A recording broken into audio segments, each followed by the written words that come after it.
I took not the smallest notice of any of your communications. I read them and tore them up. I had quite settled to have no more to do with you. My mind was made up, and I gladly devoted myself to the art whose progress I had allowed you to interrupt. At the end of 3 months, your mother, with that unfortunate weakness of will that characterizes her, and that in the tragedy of my life has been an element no less fatal than your father's violence, actually writes to me herself. I have no doubt, of course, at your instigation, tells me that you are extremely anxious to hear from me, and in order that I should have no excuse for not communicating with you, sends me your address in Athens, which of course I knew perfectly well. I confess, I was absolutely astounded at her letter. I could not understand how, after what she had written to me in December, and what I in answer had written to her, could in any way try to repair or to renew my unfortunate friendship with you. I acknowledged her letter, of course, and again urged her to try and get you connected with some embassy abroad so as to prevent your returning to England, but I did not write to you or take any more notice of your telegrams than I did before your mother had written me. Finally, you actually telegraphed to my wife, begging her to use her influence with me to get me to write to you.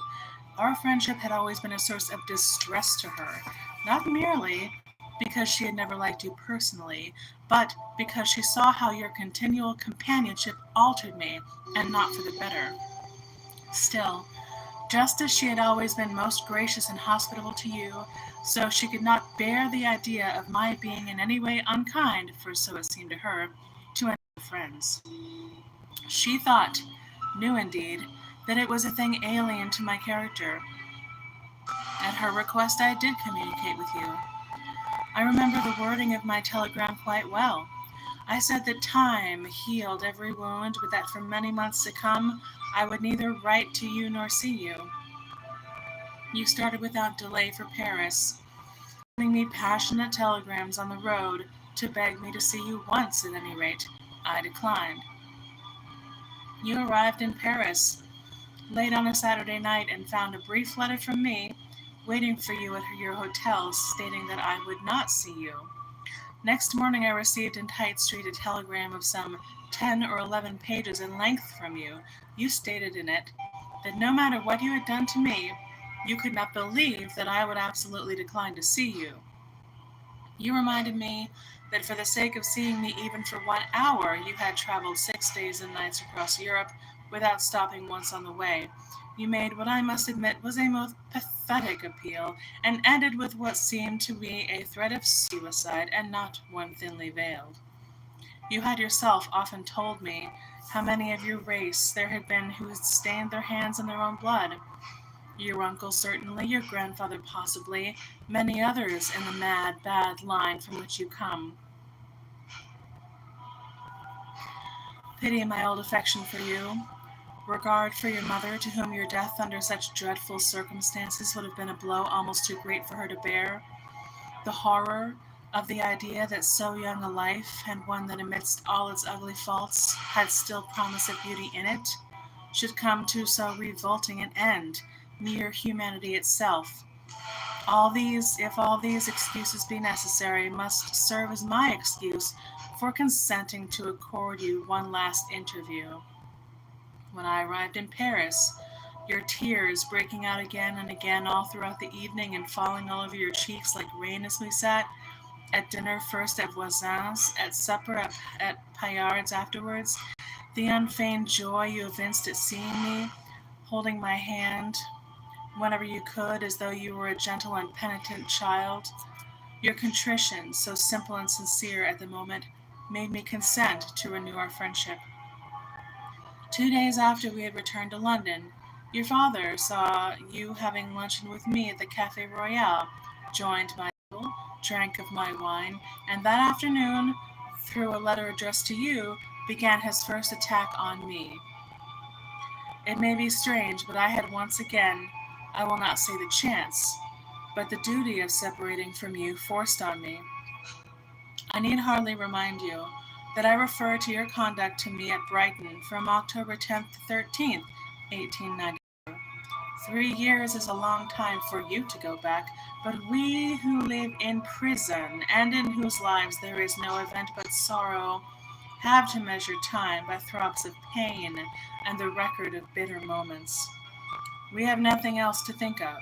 Suffering, curious as it may sound to you, is the means by which we exist because it is the only means by which we become conscious of existing. And the remembrance of suffering in the past is necessary to us as the warrant, the evidence of our continued identity. Between myself and the memory of joy lies a gulf no less deep than that between myself and joy in its actuality. Had our life together been as the world fancied it to be, one simply of pleasure, profligacy, and laughter, I would not be able to recall a single passage in it. It is because it was full of moments and days tragic, bitter, sinister in their warnings, dull or dreadful in their monotonous scenes and unseemly violences, that I can see or hear each separate incident in its detail, can indeed see or hear little else. So much in this place do men live by pain, that my friendship with you and the way through which I am forced to remember it appears to me always to have a prelude consonant with those varying modes of an anguish which each day I have to realize, nay more to necessitate them even, as through my life, though my life, whatever it has seemed to myself and others, had all the while been a real symphony of sorrow, passing through its rhythmically linked movements to its certain resolution, with that inevitableness that in art characterizes the treatment of every great theme. I spoke of your conduct to me on 3 successive days, 3 years ago, did I not? I was trying to finish my last play at Worthing by myself. The 2 visits you had paid to me had ended. You suddenly appeared a third time, bringing with you a companion whom you actually proposed should stay in my house. I, you must admit now quite properly, absolutely declined. I entertained you, of course, I had no option in the matter, but elsewhere, and not in my own home. The next day, on Monday, your companion returned to the duties of his profession, and you stayed with me.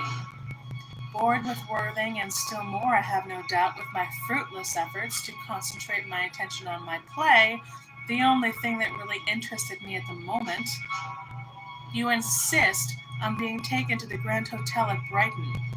The night we arrived, you felt ill with that dreadful low fever that is foolishly called the influenza, your second, if not third, attack.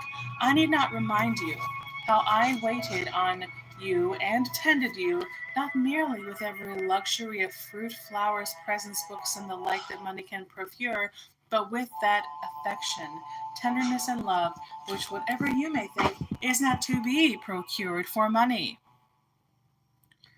Except for an hour's walk in the morning, an hour's drive in the afternoon, I never left the hotel. I got special grapes from London for you, as you did not care for those the hotel supplied. Invented to please you, remained either with you or in the room next to yours, sat with you every evening to quiet or amuse you. After 4 or 5 days you recover, and I take lodgings in order to try and finish my play. You, of course, accompany me. The morning after the day in which we were installed, I feel extremely ill. You have to go to London on business, but promise to return in the afternoon. In London, you meet a friend, and do not come back to Brighton till late the next day, by which time I am in a terrible fever, and the doctor finds I have caught the influenza from you. Nothing could have been more uncomfortable for anyone ill than the lodgings turn out to be. My sitting room is on the first floor, my bedroom on the third. There is no manservant to wait on one, not even anyone to send out on a message or to get what the doctor orders, but you are there. I feel no alarm. The next 2 days you leave me entirely alone, without care, without attendance, without anything. It was not a question of grapes, flowers, and charming gifts. It was a question of mere necessaries. I could not even get the milk the doctor had ordered for me. Lemonade was pronounced an impossibility, and when I begged you to procure me a book at the booksellers, or if they had not got whatever I had fixed on to choose something else, you never even take the trouble to go there. And when I was left all day without anything to read in consequence, you calmly tell me that you brought me the book that they promised to send it down, a statement which I found out by chance afterwards to have been entirely untrue from beginning to end. All the while, you were, of course, living at my expense, driving about, dining at the Grand Hotel, and indeed only appearing in my room for money. On Saturday night, you having left me completely unattended and alone since the morning, I asked you to come back after dinner and sit with me for a little. With irritable voice and ungracious manner, you promised to do so. I wait till 11 o'clock and you never appear. I then left a note for you in your room, just reminding you of the promise you had made me and how you had kept it. At 3 in the morning, unable to sleep and tortured with thirst, I made my way in the dark and cold down to the sitting room in the hopes of finding some water there. I find you. You fell on me with every hideous word. An intemperate mood, an undisciplined and untutored nature could suggest. By the terrible alchemy of egotism, you converted your remorse into rage. You accused me of selfishness and expecting me to be with me when I was ill, of standing between you and your amusements, of trying to deprive you of your pleasures. You told me, and I know it was quite true, that you had come back at midnight simply in order to change your dress clothes and go out again to where you hoped new pleasures were waiting for you, but that by leaving for you a letter in which I had reminded you that you had neglected me the whole day and the whole evening, I had really robbed you of your desire for more enjoyments and diminished your actual capacity for fresh delights. I went back upstairs in disgust and remained sleepless till dawn. Nor till long after dawn was I able to get anything to quench the thirst of the fever that was on me. At 11 o'clock, you came into my room. In the previous scene, I could not help observing that by my letter I had at any rate checked you in a night of more than usual excess. In the morning, you were quite yourself. I waited naturally to hear what excuses you had to make and in what way you were going to ask forgiveness that you knew in your heart was invariably waiting for you. No matter what you did, your absolute trust that I would always forgive you, being the thing in you that I always really liked the best, perhaps the best thing in you to like. So far from doing that, you began to repeat the same scene with renewed emphasis and more violent assertion. I told you at length to leave the room. You pretended to do so, but when I lifted up my head from the pillow in which I had buried it, you were still there. And with brutality of laughter and hysteria of rage, you moved suddenly towards me. A sense of horror came over me for what exact reason I could not make out, but I got out of my bed at once and barefooted and just as I was, made my way down the 2 flights of stairs to the sitting room, which I did not leave till the owner of the lodgings, whom I had rung for, had assured me that you had left my bedroom, and promised to remain within call in case of necessity. After an interval of an hour, during which the doctor had come and found me, of course, in a state of absolute nervous prostration, as well as in a worse condition of fever than I had been at the outset, you returned silently for money, took what you could find on the dressing table and mantelpiece, and left the house with your luggage. Need I tell you of what I thought of you during the 2 wretched, lonely days of illness that followed? It is necessary for me to state that I saw clearly that it would be a dishonor to myself to even continue an acquaintance with such a one as you had showed yourself to be, that I recognized that the ultimate moment had come, and recognized it as being really a great relief, and that I knew for the future my art in life would be freer and better, and more beautiful in every possible way. Ill as I was, I felt at ease. The fact that the separation was irrevocable gave me peace. By Tuesday, the fever had left me, and for the first time I dined downstairs. Wednesday was my birthday. Amongst the telegrams and communications on my table, was a letter in your handwriting. I opened it with a sense of sadness over me. I knew that the time had gone by when a pretty phrase, an expression of affection, a word of sorrow would make me take you back, but I was entirely deceived. I had underrated you. The letter you sent me on my birthday was an elaborate repetition of the two scenes, set cunningly and carefully down in black and white. You mocked me with common jests. Your one satisfaction in the whole affair was, you said, that you retired to the Grand Hotel and entered your luncheon on my account before you left for town. You congratulated me on my prudence in leaving my sick bed on my sudden flight downstairs. It was an ugly moment for you said, uglier than you imagine. Ah, I felt it but too well. What it really had meant I did not know.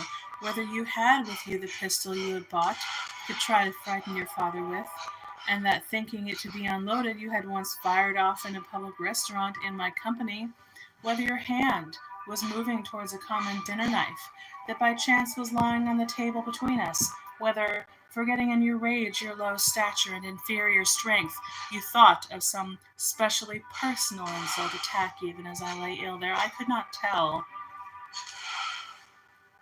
I do not know to the present moment.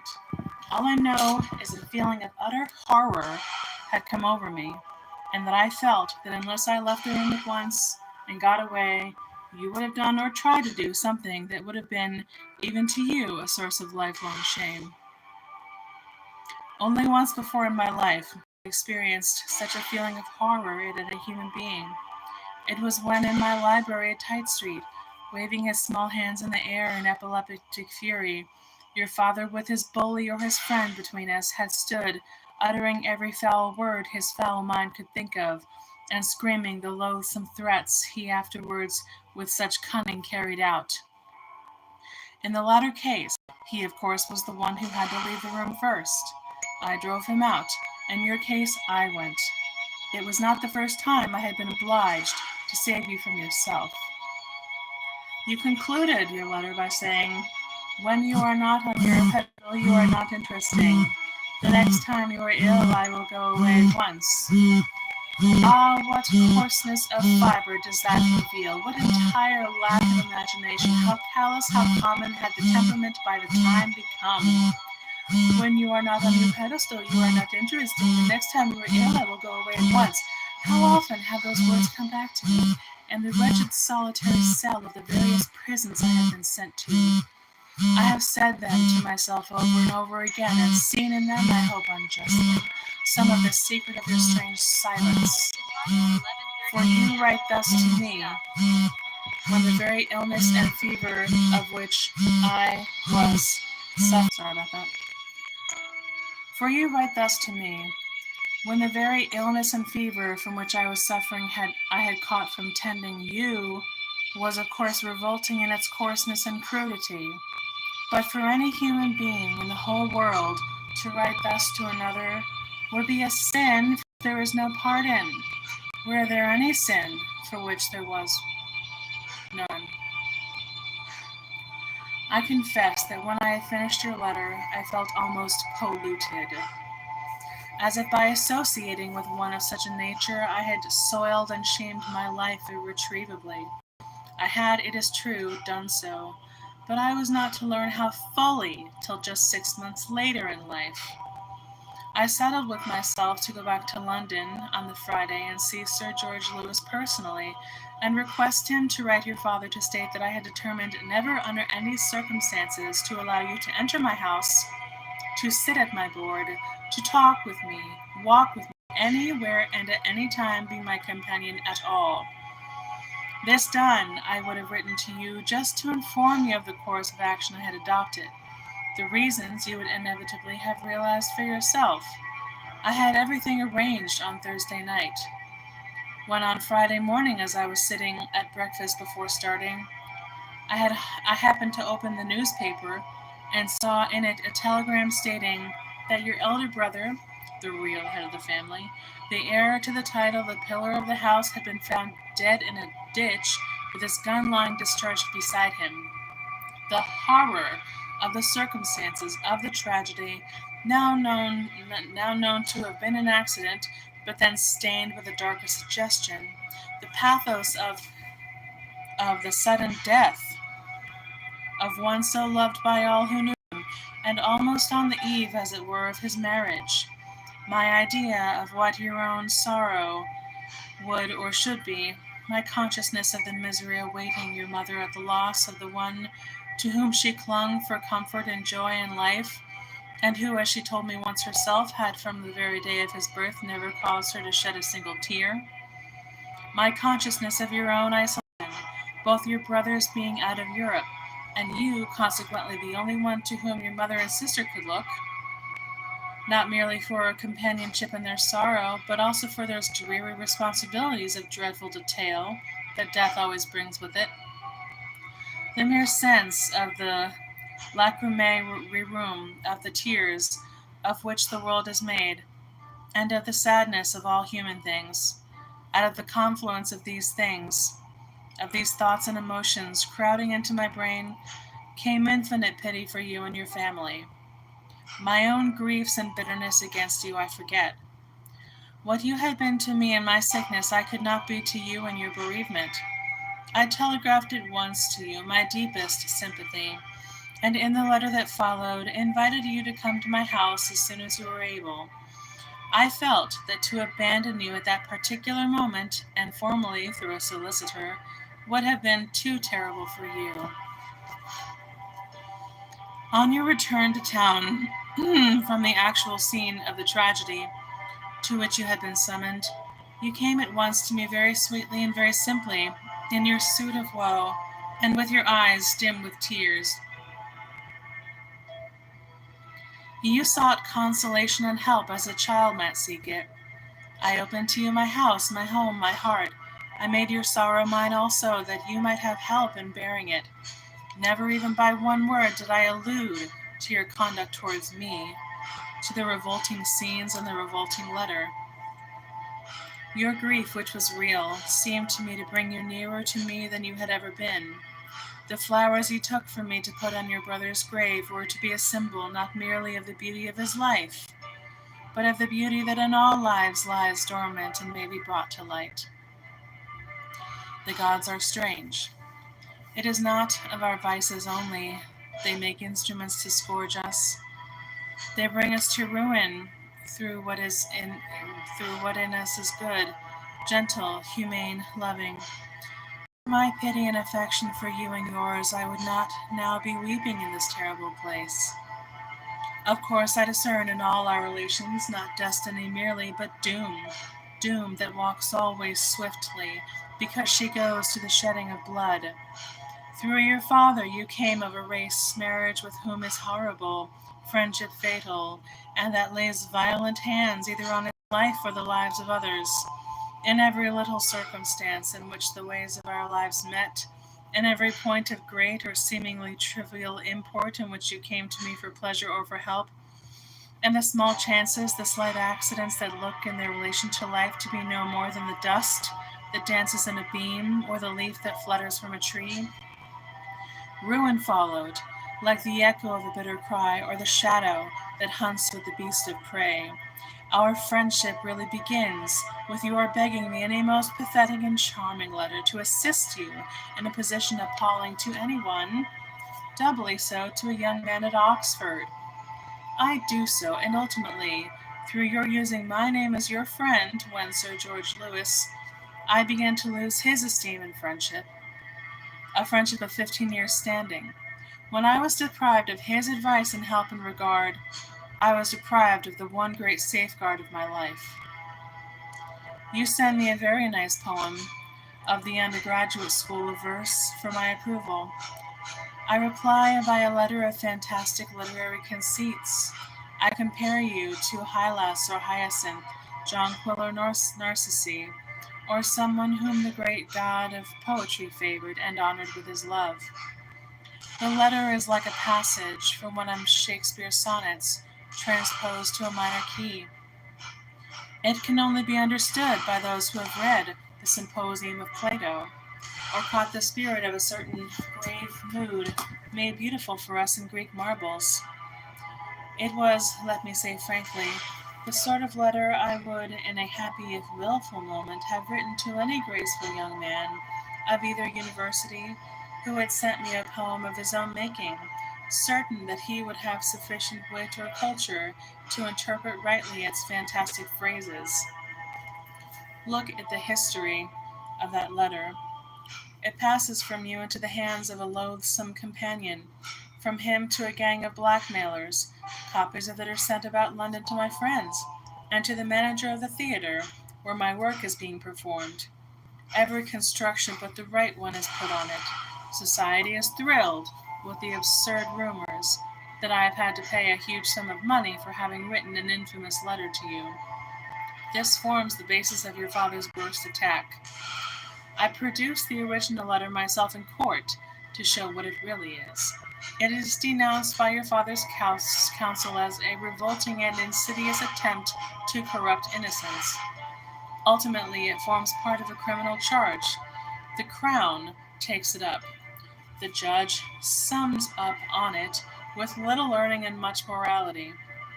I go to prison for it at last. That is the result of writing you a charming letter.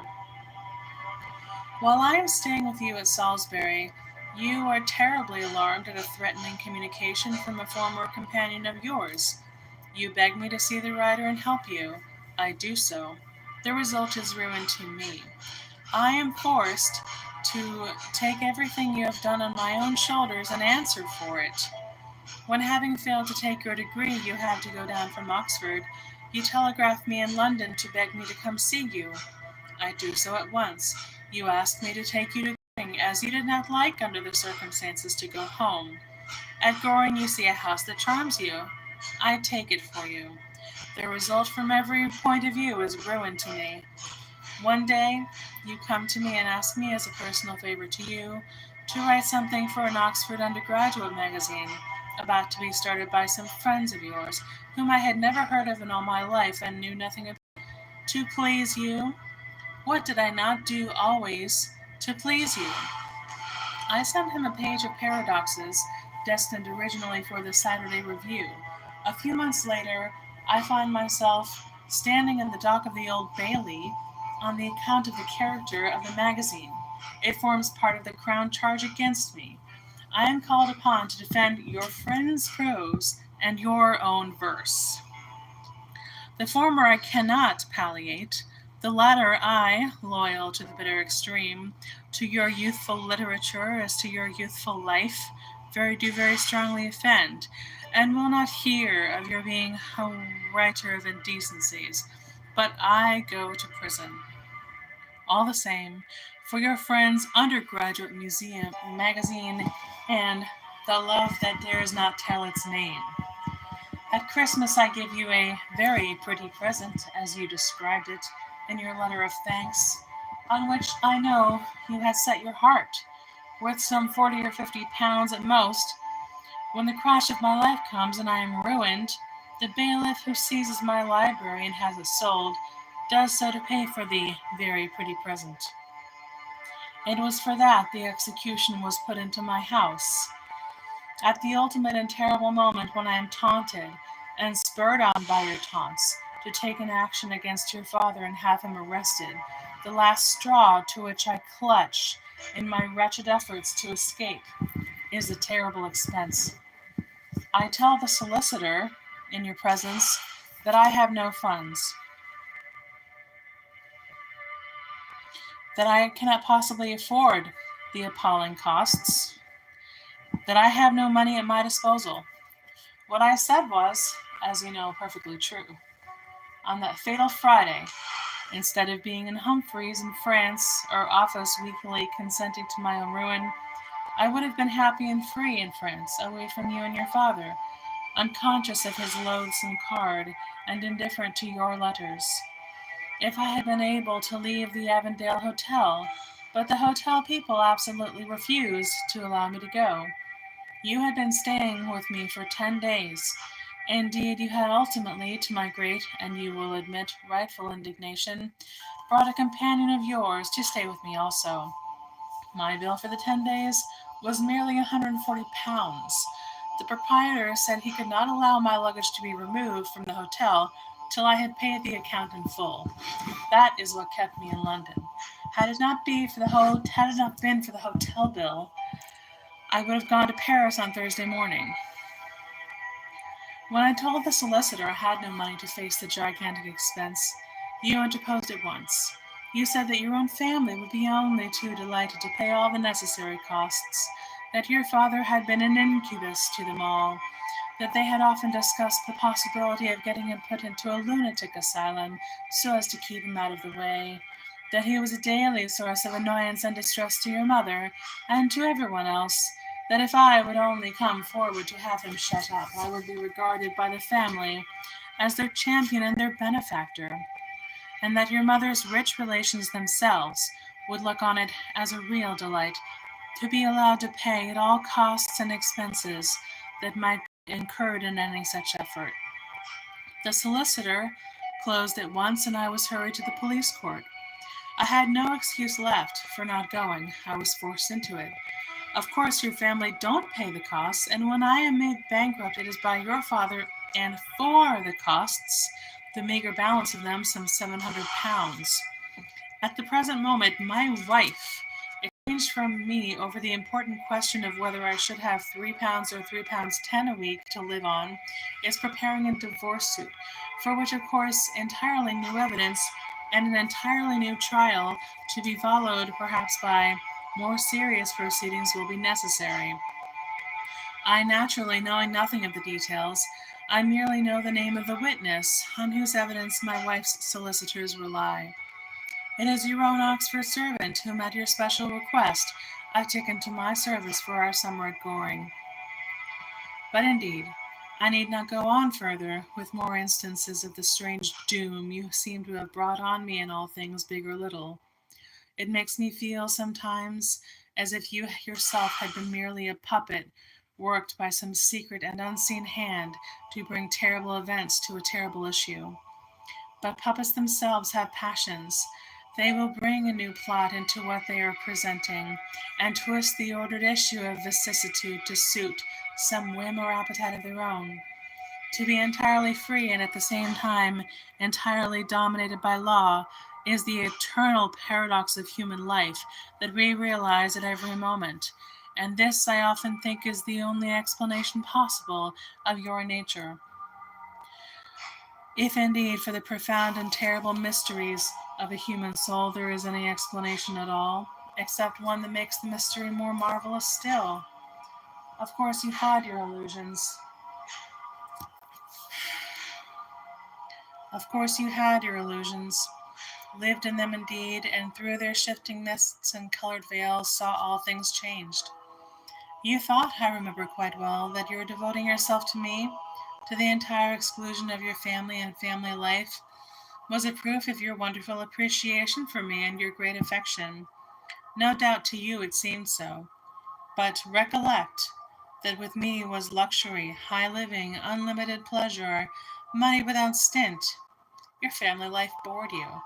The cold, cheap wine of Salisbury, to use a phrase of your own making, was distasteful to you.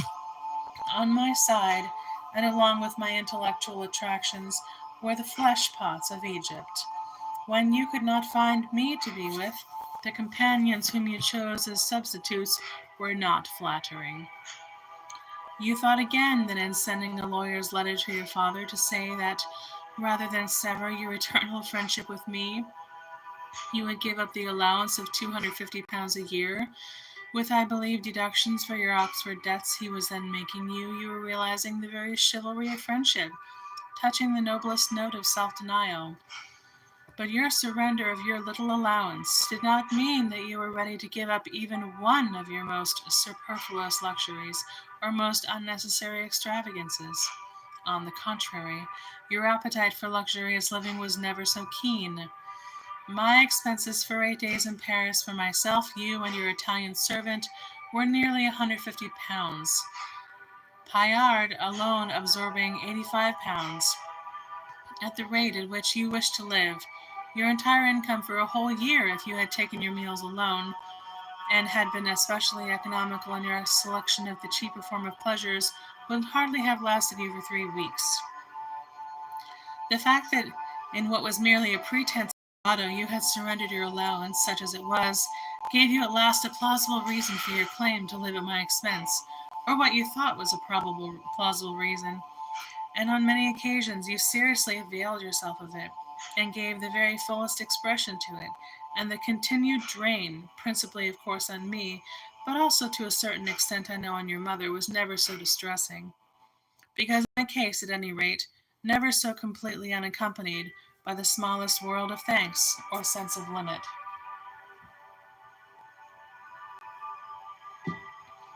He thought again that in attacking your own father with dreadful letters, abusive telegrams, and the insulting postcards, you were really fighting your mother's battles, coming forward as her champion, and avenging the no doubt terrible wrongs and sufferings of her married life.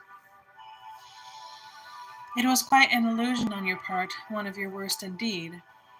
The way for you to have avenged your mother's wrongs on your father, if you considered it part of a son's duty to do so, was by being a better son to your mother than you had been, by not making her afraid to speak to you on serious things, by not signing bills the payment of which devolved on her, by being gentler to her, and not bringing sorrow into her days. Your brother Francis made great amends to her for what she had suffered, by his sweetness and goodness to her through the brief years of his flower-like life. You should have taken him as your model. You were wrong even in fancying that it would have been an absolute delight and joy to your mother if you had managed, through me, to get your father put in prison. I feel sure you were wrong. And if you want to know what a woman really feels when her husband and the father of her children is in prison dress in a prison cell, write to my wife and ask her. She will tell you. I also had my illusions. I thought life was going to be a brilliant comedy, and that you were to be one of many graceful figures in it. I found it to be a revolting and repellent tragedy, and that the sinister occasion of the great catastrophe, sinister in its concentration of aim and intensity of narrowed willpower, was yourself stripped of that mask of joy and pleasure by which you, no less than I, had been deceived and led astray. You can now understand, can you not, a little of what I am suffering? Some paper, the Pall Mall Gazette, I think, describing the dress rehearsal of one of my plays, spoke of you as following me about like a shadow. The memory of our friendship is the shadow that walks with me here, that seems never to leave me, that wakes me up at night to tell me the same story over and over, till its wearisome iteration makes all sleep abandon me until dawn. At dawn it begins again. It follows me into the prison yard, and makes me talk to myself as I tramp round. Each detail that accompanied each dreadful moment I am forced to recall. There is nothing that happened in those ill-starred years that I cannot recreate in that chamber of the brain which is set apart for grief or for despair. Every strained note of your voice, every twitch and gesture of your nervous hands, every bitter word, every poisonous phrase comes back to me. I remember the street or river down which we passed, the wall or woodland that surrounded us, and what figure on the dial stood the hands of the clock, which way went the wings of the wind, the shape and color of the moon. There is, I know, one answer to all I have said to you, and that is that you loved me, that all through those 2.5 years, during which the fates were weaving into one scarlet pattern the threads of our divided lives, you really loved me. Yes, I know you did. No matter what your conduct to me, I always felt that at heart you really did love me, though I saw quite clearly that my position in the world of art, the interest my personality had always excited, my money, the luxury in which I lived, the 1,001 things that went to make up a life so charmingly and so wonderfully improbable as mine, were each and all of them elements that fascinated you and made you cling to me. Yet besides all this, there was something more, some strange attraction for you. You loved me far better than you loved anybody else. But you, like myself, have had a terrible tragedy in your life, though one of an entirely opposite character to mine. Do you want to learn what it was? It was this. In you, hate was always stronger than love. Your hatred of your father was of such stature that it entirely outstripped, o'erthrew, and overshadowed your love of me. There was no struggle between them at all, or but little. Of such dimensions was your hatred, and of such monstrous growth. You did not realize that there is no room for both passions in the same soul. They cannot live together in that fair cavern house. Love is fed by the imagination, by which we become wiser than we know, better than we feel, nobler than we are, by which we can see life as a whole, by which and by which alone we can understand others in their real as in their ideal relations. Only what is fine and finely conceived can feed love, but anything will feed hate. There was not a glass of champagne you drank, not a rich dish you ate of in all those years that did not feed your hate and make it fat. So to gratify it, you gambled with my life, as you gambled with my money, carelessly, recklessly, indifferent to the consequence.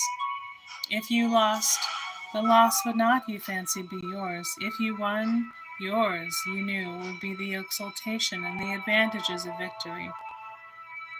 Hate blinds people. You are not aware of that. Love can read the writing on the remotest star, but hate so blinded you that you could see no further than the narrow, walled-in, and already lust-withered garden of your common desires. Your terrible lack of imagination, the one really fatal defect of your character, was entirely the result of the hate that lived in you. Subtly, silently, and in secret, hate gnawed at your nature, as the lichen bites at the root of some sallow plant, till you grew to see nothing but the most meager interests and the most petty aims. That faculty in you which love would have fostered, hate poisoned and paralyzed. When your father first began to attack me, it was as your private friend, and in a private letter to you. As soon as I had read the letter, with its obscene threats and coarse violences, I saw at once that a terrible danger was looming on the horizon of my troubled days. I told you I would not be the cat's paw between you both in your ancient hatred of each other, that I in London was naturally much bigger game for him than a secretary for foreign affairs at Hamburg, that it would be unfair to me to place me even for a moment in such a position, and that I had something better to do with my life than to have scenes with a man drunken, déclassé, and half-witted as he was. You could not be made to see this. Hate blinded you.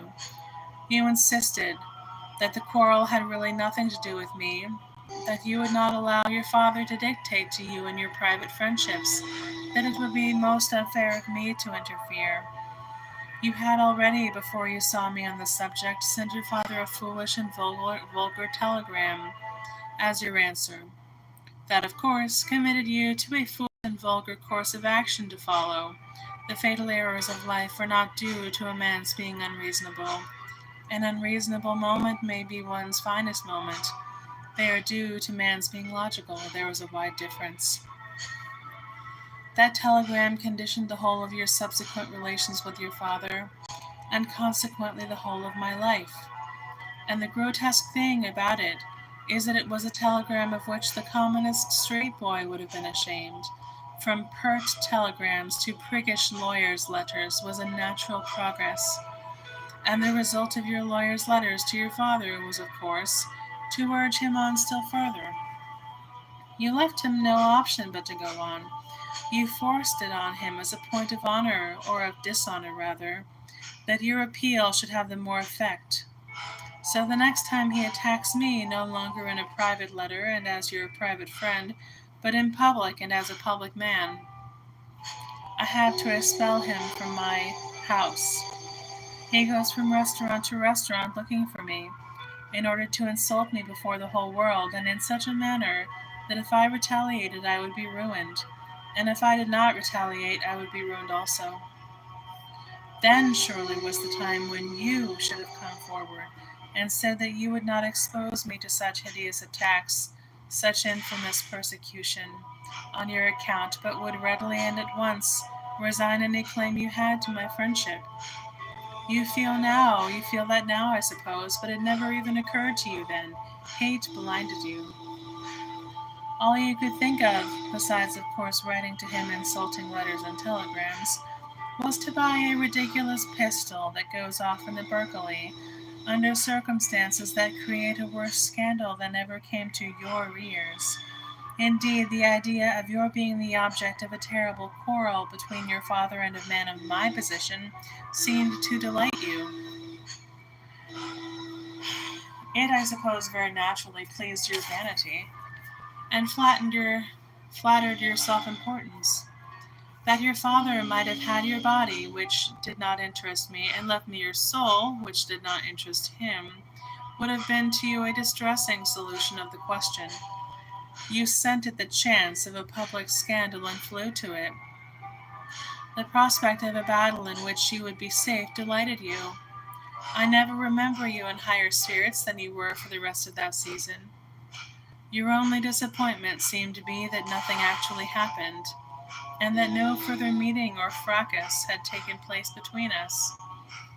You consoled yourself by sending him telegrams of such a character that at last the wretched man wrote to you and said that he had given orders to his servants that no telegram was to be brought to him under any pretense whatsoever. That did not daunt you. You saw the immense opportunities afforded by the open postcard, and availed yourself of them to the full. You hounded him up on the in the chase still more. I do not suppose he would ever really have given it up. Family instincts were strong in him. His hatred of you was just as persistent as your hatred of him, and I was the stalking horse for both of you, and a mode of attack as well as a mode of shelter. His very passion for notoriety was not merely individual but racial. Still, if his interest had flagged for a moment, your letters and postcards would soon have quickened it to its ancient flame. They did so, and naturally went on further still.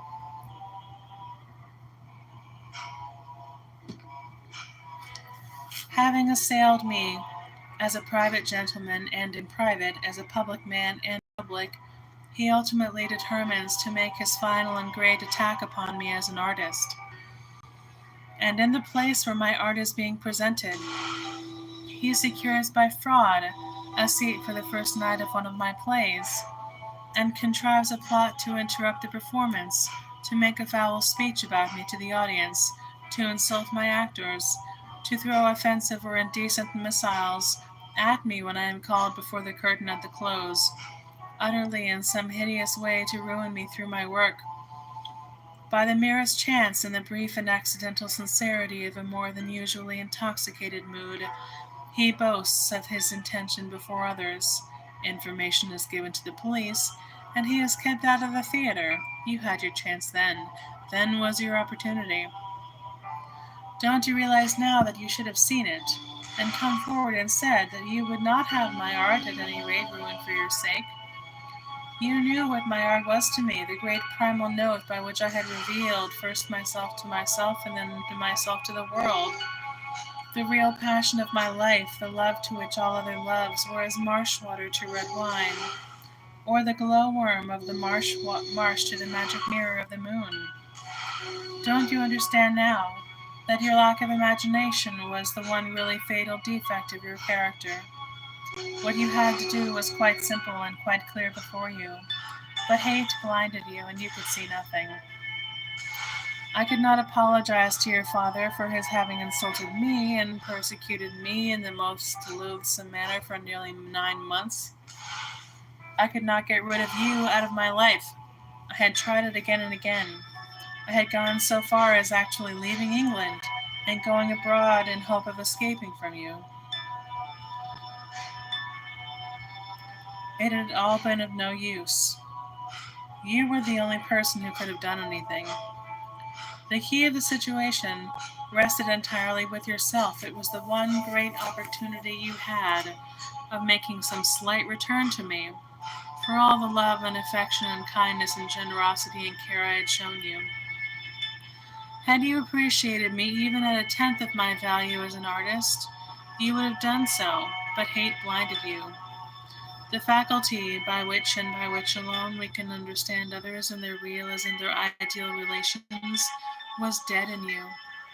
You thought simply of how to get your father into prison. To see him in the dock, as you used to say, that was your one idea. The phrase became one of your many sighs of your daily conversation. One heard it at every meal. While you had your desire gratified, hate granted you every single thing you wished for. It was an indulgent master to you. It is so indeed to all who serve it. For 2 days you sat on a high seat with sheriffs, and feasted your eyes with the spectacle of your father standing in the dock of the Central Criminal Court, and on the third day I took his place. What had occurred? In your hideous game of hate together, you had both thrown dice for my soul, and you happened to have lost, that was all. You see that I have to write your life to you, and you have to realize it. We have known each other now for more than 4 years. Half of the time we have been together, the other half I have had to spend in prison, and this is a result of our friendship. Where you will receive this letter, if indeed it ever reaches you, I don't know. Rome, Naples, Paris, Venice, some beautiful city on sea or river, I have no doubt, holds you. You are surrounded, if not with all the useless luxury you had with me, at any rate with everything that is pleasurable to eye, ear, and taste. Life is quite lovely to you, and yet if you are wise, and wish to find life much lovelier still and in a different manner, you will let the reading of this terrible letter, for such I know it is, prove to you as important a crisis and turning point of your life as the writing of it is to me. Your pale face used to flush easily with wine or pleasure. If as you read with what is here written, it from time to time becomes scorched, as though by a furnace blast with shame, it will be all the better for you. The supreme vice is shallowness. Whatever is realized is right. I have now got as far as the house of detention, have I not? After a night passed in the police cells, I am sent there in the van. You are most attentive and kind. Almost every afternoon, if not actually every afternoon, till you go abroad, you took the trouble to drive up to Holloway to see me. You also wrote very sweet and nice letters, but that it was not your father but you who had put me into prison, that from the beginning to end you were the responsible person, that it was through you, for you, and by you that I was there, never for one instant dawned upon you. Even the spectacle of me behind the bars of a wooden cage could not quicken that dead unimaginative nature. You had the sympathy and the sentimentality of the spectator of a rather pathetic play. That you were the true author of the hideous tragedy did not occur to you. I saw that you realized nothing of what you had done. I did not desire to be the one to tell you what your own heart should have told you, what it indeed would have told you if you had not let hate harden it and make it insensate. Everything must come to one out of one's own nature. There is no use in telling a person a thing that they don't feel and can't understand. If I write to you now as I do, it is because your own silence and conduct during my long imprisonment have made it necessary. Besides, as things had turned out, the blow had fallen upon me alone. That was a source of pleasure to me. I was content for many reasons to suffer, though there was always to my eyes as I watched you something not a little contemptible in your complete and wilful blindness. I remember your producing with absolute pride a letter you had published in one of the halfpenny newspapers about me. It was a very prudent, temperate, indeed commonplace production. You appealed to the English sense of fair play, or something very dreary of that kind, on behalf of a man who was down. It was the sort of letter you might have written had a painful charge been brought against some respectable person with whom personally you had been quite unacquainted, but you thought it a wonderful letter. You looked on it as proof of almost Quixotic chivalry. I am aware that you wrote other letters to other newspapers that they did not publish, but then they were simply to say that you hated your father. Nobody cared if you did or not. Hate, you have yet to learn, is intellectually considered the eternal negation. Considered from the point of view of the emotions, it is a form of atrophy and kills everything but itself. To write to the papers to say that one hates someone else is as if one were to write to the papers to say that one has some secret and shameful malady. The fact that the man you hated was your own father, and that the feeling was thoroughly reciprocated, did not make your hate noble or fine in any way.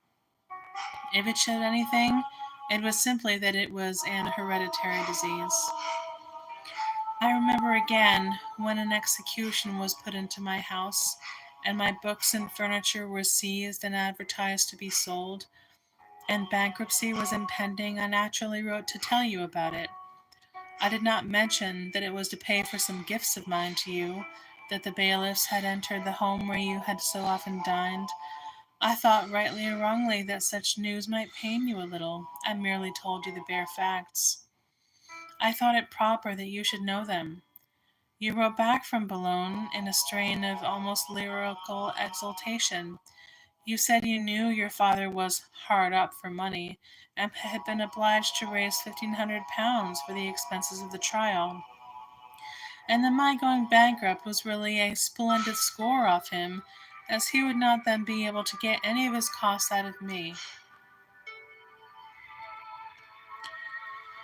Do you realize now what hate blinding a person is?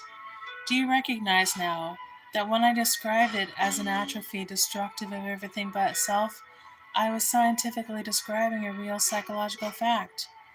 That all my charming things were to be sold, my Burne-Jones drawings, my Whistler drawings, my Monticelli, my Simeon Solomons, my china, my library with its collection of presentation volumes from almost every poet of my time, from Hugo to Whitman, from Swinburne to Mallarmé, from Morris to Verlaine, with its beautifully bound editions of my father's and mother's works, its wonderful array of college and school prizes, its édition de luxe and the like, was absolutely nothing to you. You said it was a great bore, that is all. What you really saw in it was the possibility that your father might ultimately lose a few £100, and the paltry consideration filled you with ecstatic joy. As for the cost of the trial, you may be interested to know that your father openly said in the Orleans Club that if it had cost him £20,000, he would have considered the money thoroughly well spent. He had extracted such enjoyment and delight and triumph out of it all. The fact that he was able to not merely put me into prison for 2 years, but to take me out for an afternoon and make me a public bankrupt, was an extra refinement of pleasure that he had not expected. It was the crowning point of my humiliation, and of his complete and perfect victory. Had your father had no claim for his costs on me, you, I know perfectly well, would, as far as words go, at any rate have been most sympathetic about the entire loss of my library, a loss irreparable to a man of letters, the one of all my material losses that is the most distressing to me. You might even, remembering the sums of money I had lavishly spent on you, and how you had lived on me for years, have taken the trouble to buy in some of my books for me. The best all went for less than £150, about as much as I would spend on you in an ordinary week. But the mean small pleasure of thinking that your father was going to be a few pence out of pocket made you forget all about trying to make me a little return, so slight, so easy, so inexpensive, so obvious, and so enormously welcome to me, had you brought it about. Am I right in saying that hate blinds people? Do you see it now? If you don't, try to see it. How clearly I saw it then as now, I need not tell you, but I said to myself, at all costs I must keep love in my heart. If I go into prison without love, what will become of my soul? The letters I wrote to you at that time from Holloway were my efforts to keep love as the dominant note of my own nature. I could, if I had chosen, have torn you to pieces with bitter reproaches. I could have rent you with maledictions. I could have held up a mirror to you and shown you such an image of yourself that you would not have recognized it as your own till you found it mimicking back your gestures of horror. And then you would have known whose shape it was, and hated it and yourself forever. More than that, indeed. The sins of another were being placed on my account. Had I so chosen, I could on either trial have saved myself at his expense, not from shame indeed, but from imprisonment. Had I cared to show that the crown witness, the three most important, had been carefully coached by your father and his solicitors, not in reticences merely, but in assertions, in the absolute transference, deliberate, plotted, and rehearsed, of the actions and doings of someone else onto me, I could have had each one of them dismissed from the box by the judge, more summarily than even the wretched, perjured Atkins was. I could have walked out of court with my tongue in my cheek and my hands in my pockets a free man. The strongest pressure was put upon me to do so. I was earnestly advised, begged, entreated to do so by people whose sole interest was my welfare and the welfare of my house. But I refused. I did not choose to do so. I have never regretted my decision for a single moment, even in the most bitter periods of my imprisonment. Such a course of action would have been beneath me. Sins of the flesh are nothing. They are maladies for physicians to cure if they should be cured. Sins of the soul alone are shameful. To have secured my acquittal by such means would have been a lifelong torture to me. But do you really think that you were worthy of the love I was showing you then? Or that for a single moment I thought you were? Do you really think that at any point in our friendship you were worthy of the love I showed you? Or that for a single moment I thought you were? I knew you were not, but love does not traffic in a marketplace nor use a huckster's scales. Its joy, like the joy of the intellect, is to feel itself alive. The aim of love is to love, no more and no less.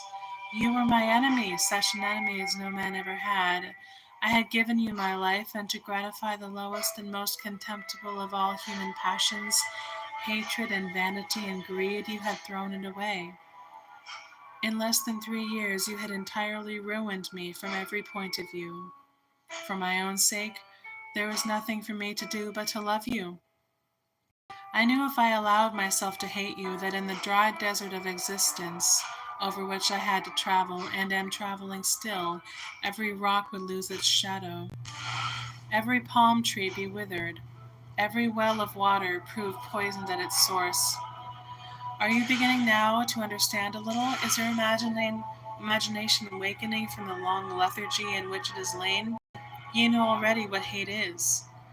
Is it beginning to dawn on you what love is, and what is the nature of love?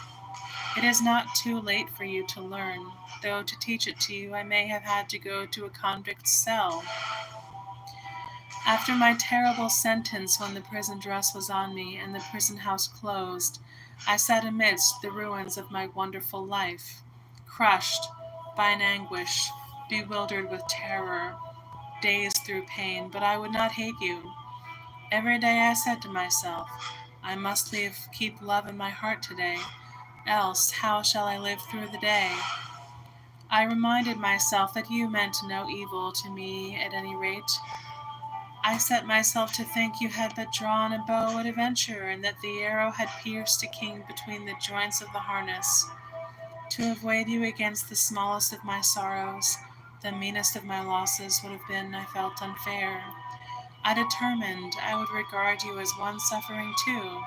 I forced myself to believe that at last The scales had fallen from your long blinded eyes. I used to fancy and with pain what your horror must have been when you contemplated your terrible handiwork. There were times, even in those dark days, the darkest of my life, when I actually longed to console you. So sure was I that at last you had realized what you had done. It did not occur to me then that you could have the supreme vice, shallowness. Indeed, it was a real grief to me when I had to let you know that I was obliged to reserve for my family business my first opportunity of receiving a letter. But my brother-in-law had written to me to say that if I would only write to my wife, she would, for my own sake and for our children's sake, take no action for divorce. I felt my duty was to do so. Setting aside other reasons, I could not bear the idea of being separated from Cyril, that beautiful, loving, lovable child of mine, my friend of all friends, my companion beyond all companions, one single hair of whose golden head should have been dearer and of more valuable to me than I will not merely say you from top to toe, but the entire chrysolite of the whole world, was so indeed to me always, though I failed to understand it till too late. 2 weeks after your application, I got news of you. Robert Sherard, that bravest and most chivalrous of all brilliant beings, comes to see me, and among other things tells me that in that ridiculous Mercure de France, with its absurd affectation of being the true center of literary corruption, you are about to publish an article on me with specimens of my letters. He asks me if it really was by my wish. I was greatly taken aback and much annoyed, and gave orders that the thing was to be stopped at once. You had left my letters lying about for blackmailing companions to steal, for hotel servants to pilfer, for housemaids to sell. That was simply your careless want of appreciation of what I have written to you. But that you should seriously propose to publish selections from the balance was almost incredible to me. And which of my letters were they? I could get no information. That was my news of you. It displeased me. The second piece of news followed shortly afterwards. Your father's solicitors had appeared in the prison and served me personally with a bankruptcy notice for a paltry £700, the amount of their taxed costs. I was adjudged a public insolvent and ordered to be produced in court. I felt most strongly and feel still, and will revert to the subject again, that these costs should have been paid by your family. You had taken personally on yourself the responsibility of stating that your family would do so. It was that which had made the solicitor take up the case in the way he did. You were absolutely responsible, even irrespective of your engagement on your family's behalf. You should have felt as though you had brought the whole ruin on me. The least that could have been done was to spare me the additional ignominy of bankruptcy for an absolutely contemptible sum of money, less than half of what I spent on you in 3 brief summer months at Goring. Of that, however, no more here. I did, through the solicitor's clerk, fully admit, receive a message from you on the subject, or at any rate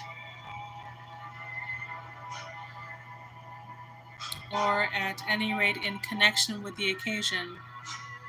The day he came to receive my dispositions and statements, he leant across the table, the prison warder being present, and having consulted a piece of paper which he pulled from his pocket, said to me in a low voice, "Prince Fleur-de-Lis wishes to be remembered to you."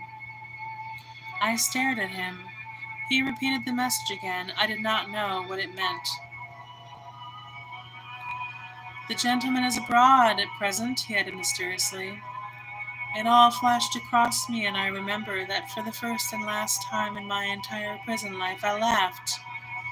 In that laugh was all the scorn of all the world. Prince Fleur-de-Lis. I saw, and subsequent events showed me that I rightly saw, that nothing had happened had made you realize a single thing. You were in your own eyes still the graceful prince of a trivial comedy, not the somber figure of a tragic show. All that had occurred was but as a feather for the cap that gilds a narrow head, a flower to pink the doublet that hides a heart that hate and hate alone can warm, that love and love alone finds cold. Prince Fleur de Lis. You were no doubt quite right to communicate with me under an assumed name. I myself at that time had no name at all. In the great prison where I was then incarcerated, I was merely the figure and letter of a little cell in a long gallery, one of 1,000 lifeless numbers, as of 1,000 lifeless lives. But surely there were many real names in real history which would have suited you much better, and by which I would have had no difficulty at all in recognizing you at once. I did not look for you behind the spangles of a tinsel vizard, only suitable for an amusing masquerade. Ah, had your soul been as for its own perfection, even as it should have been, wounded with sorrow, bowed with remorse, and humble with grief, such was not the disguise it would have chosen, beneath whose shadow to seek entrance to the house of pain. The great things of life are what they seem to be, and for that reason, strange as it may sound to you, are often difficult to interpret. But the little things of life are symbols. We receive our better lessons most easily through them. Your seemingly casual choice of a feigned name was and will remain symbolic. It reveals you. 6 weeks later, a third piece of news arrives. I am called out of the hospital ward where I was lying wretchedly ill to receive a special message from you through the governor of the prison. He reads me out a letter you had addressed to him, in which you stated that you proposed to publish an article on the case of Mr. Oscar Wilde in the Mercure de France, a magazine, you added for some extraordinary reason, corresponding to our English fortnightly review, and were anxious to obtain my permission to publish extracts and selections from what letters?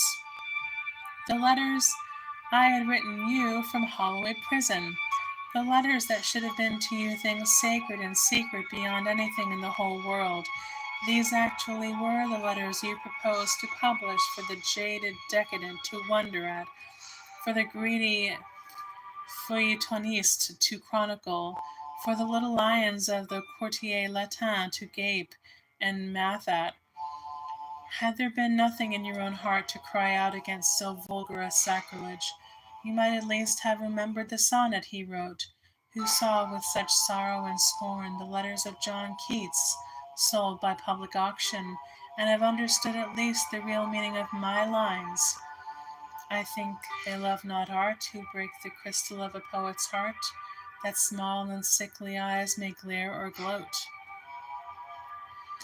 For what was your article to show? That I had been too fond of you?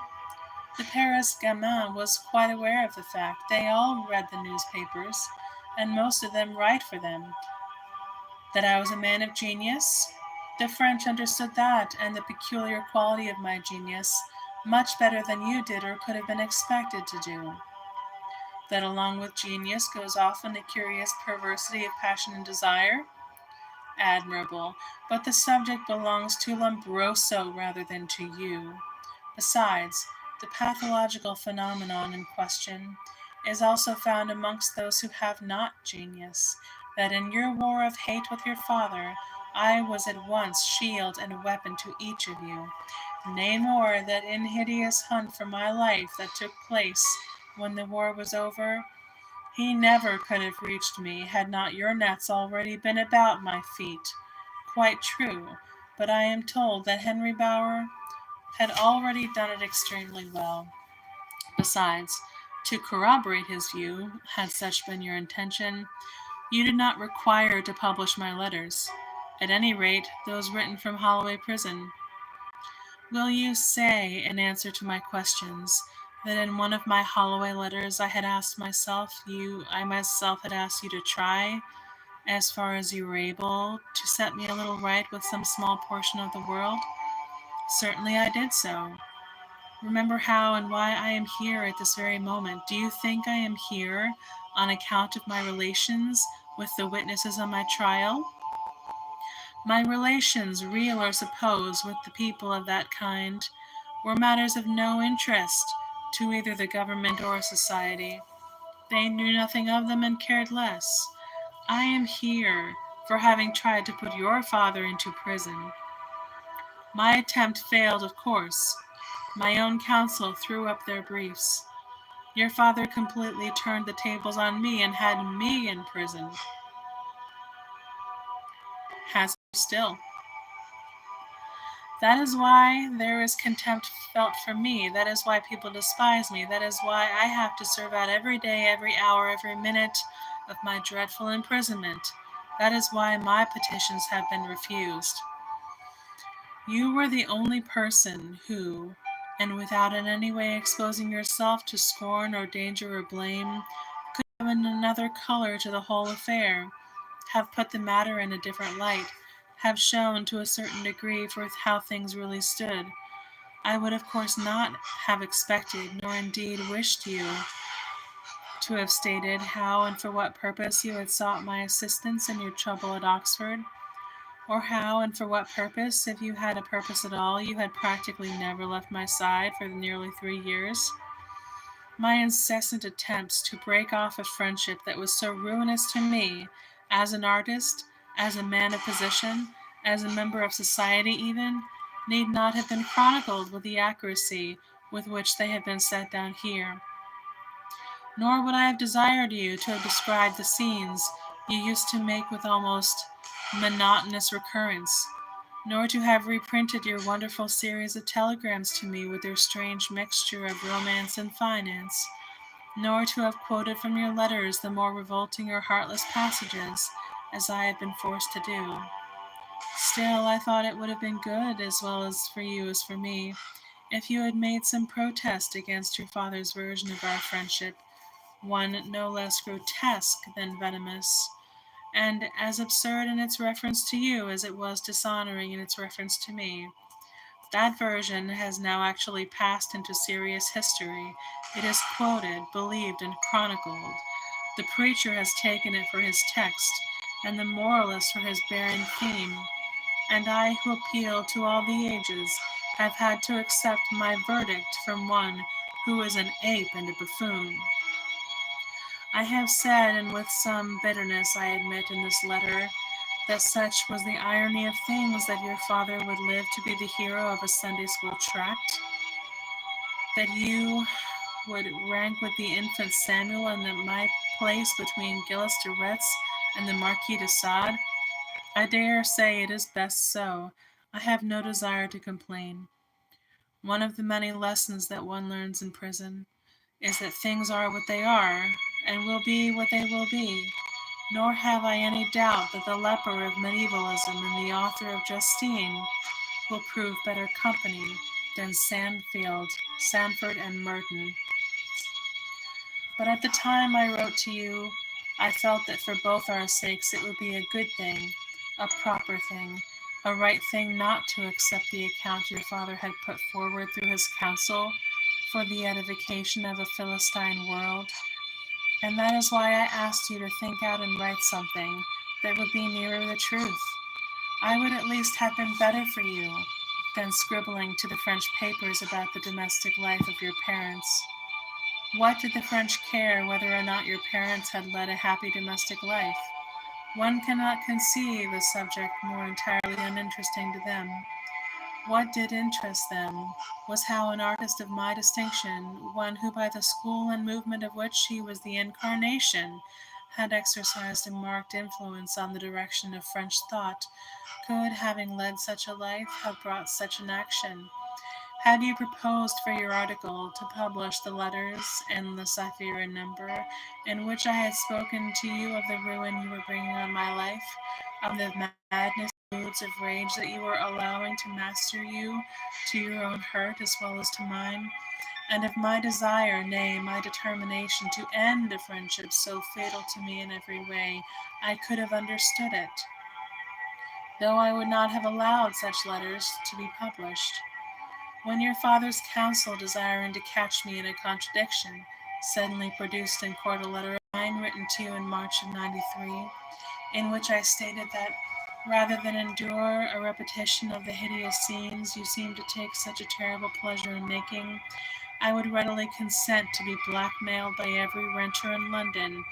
It was a very real grief to me that that side of my friendship with you should incidentally be revealed to the common gaze, but that you should have been so slow to see, so lacking in all sensitiveness, and so dull in apprehension of what is rare, delicate, and beautiful, as to propose yourself to publish the letters in which and through which I was trying to keep alive the very spirit and soul of love, that it might dwell in my body through the long years of that body's humiliation. This was and still is to me a source of the very deepest pain, the most poignant disappointment. Why you did so, I fear I know but too well. If hate blinded your eyes, vanity sewed your eyelids together with threads of iron. The faculty by which alone one can understand others in their real as in their ideal relations, your narrow egotism had blunted, and our long disuse had made of no avail. The imagination was as much in prison as I was. Vanity had barred up the windows, and the name of the warder was hate.